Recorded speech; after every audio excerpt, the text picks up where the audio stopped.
I want to talk about something we all struggle with, the decisions, specifically the decisions which shape us what we become. Recently, I found myself facing a situation where I have to decide where should I take my life next. I graduated in November not a long ago. Like most people, I had two career paths to join.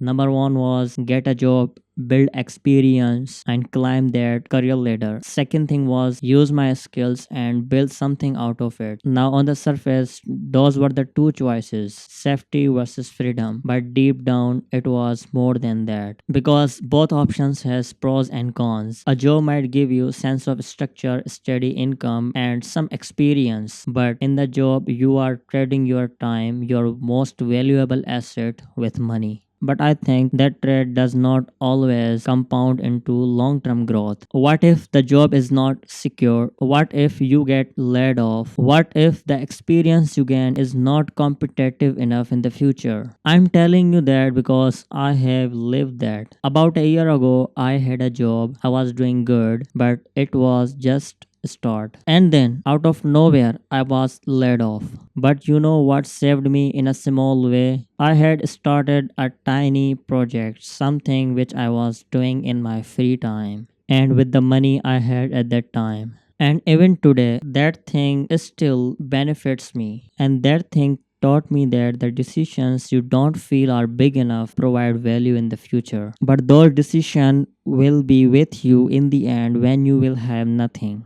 After that experience, I hit a new wall. Should I go to the job market and start over again and try again and play safe again? Or that was a sign that I should start something out of my own and build something sustainable, something which benefit me in the long run. Start any business or provides value to the other people and earn some good amount of money with the freedom of time and freedom of work. It was a dilemma, a big one. I was overthinking, doubting myself, spinning in the circles. And at that time, I just discovered something from the people I admire. All those people I admire, they have one most common thing, which was writing. But now the question is, what difference does the writing can make? Then I noticed a pattern. The people who make sharp decisions, the people who grow consistently, they all had one common habit, which was writing.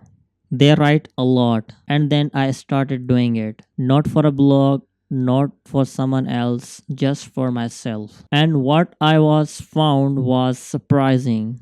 When I wrote everything, my thoughts, my ideas, all those tangled ideas which were spinning, looping in my head, suddenly had a space to breathe. When I wrote everything down, all the fears, all the skills, all the doubts, all the thoughts, on the piece of paper, I just realized that it was my brain. I'm seeing that brain from outside. All the mental noise, all the mental ideas which were in the complex thread, which was like complex thread, all were in the very structured form. I was able to see them. I realized that all those things which I wrote were in a very structured way in front of me. I could see patterns, I could analyze, I could decide. Instead of choosing, taking decisions on the basis of society, on the basis of peer pressure, I was able to decide on the basis of information, the information which I had in my brain. The habit of writing just turn all the ideas, all the thinking, all the doubts, all the skills into a data. The data which I can see, which I can analyze, which I can notice, all the things which was just a complex pattern in my brain was now in the linear structure.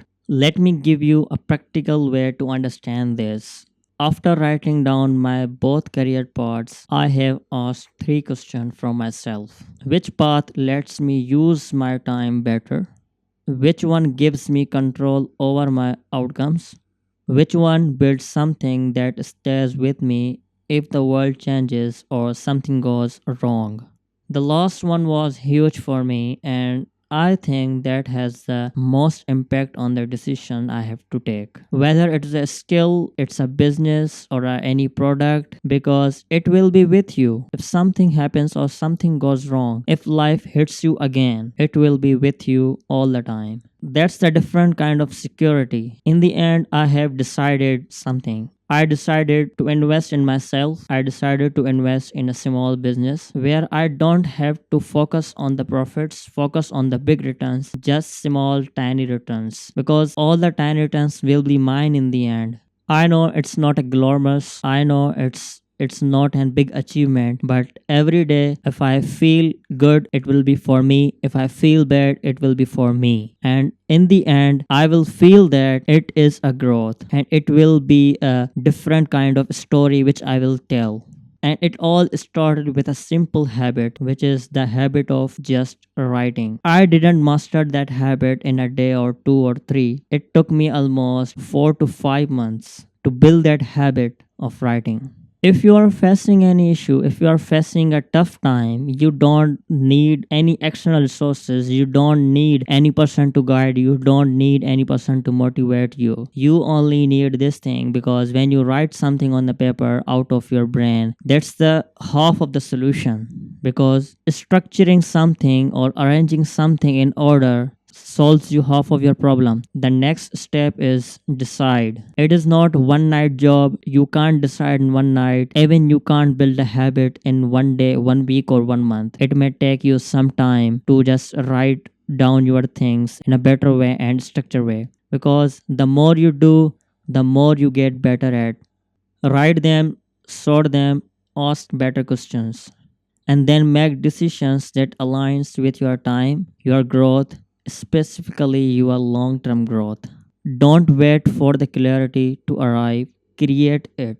And believe me, sometimes it takes just a pen and a blank paper.